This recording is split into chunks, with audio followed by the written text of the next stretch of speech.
اللہم صلی علی سیدنا محمد النبی الامی وعلی آلہ وصحبہ کچھ یاد آ رہا ہوگا. یہ کنٹینیو چلتا تھا.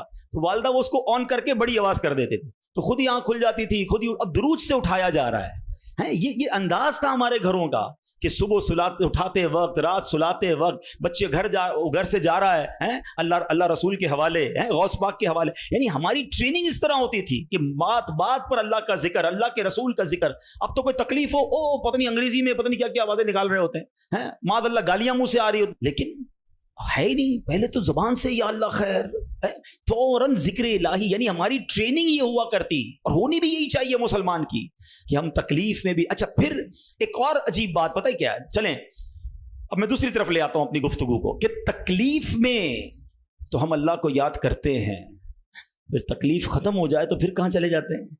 اچھا بعض اوقات پتہ ہے کیا, اچانک مسجد میں کوئی نیا آدمی نظر آنے لگتا ہے نا, ٹوپی بھی پہنی ہوئی, ہاتھ میں تسبیح بھی ہے, بندہ کہے خیر تو یہ کدھر سے آیا بھائی, اور 5 نمازیں بھی پڑھ رہا ہے, بعض اوقات نماز سے بھی پہلے آ جاتا ہے. میں پوچھو خیر تو ہے, بس وہ والدہ ہاسپٹل میں ہے یا فلاں پرابلم ہے. بہت اچھی بات ہے, میں خدا نہ خواستہ ڈسکریج نہیں کر رہا, مگر ادھر وہ پرابلم دور ہوئی, ادھر مریض ٹھیک ہوا, ادھر مسئلہ حل ہوا, وہ بندہ ہی غائب ہو گیا مسجد سے.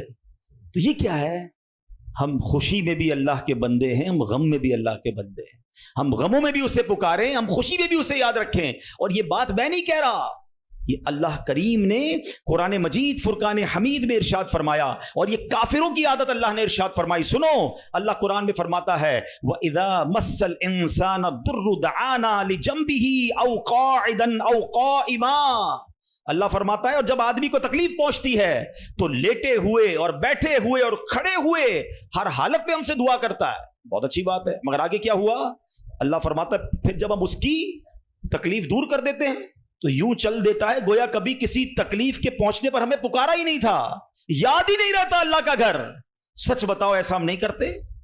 پرابلم ہو تو گھر میں قرآن خوانی کراؤ, درود پاک کا ختم کرواؤ, امام صاحب کے پاس چلتے ہیں, دعا کرواتے ہیں, ذرا مسجد میں دعا کروانی ہے.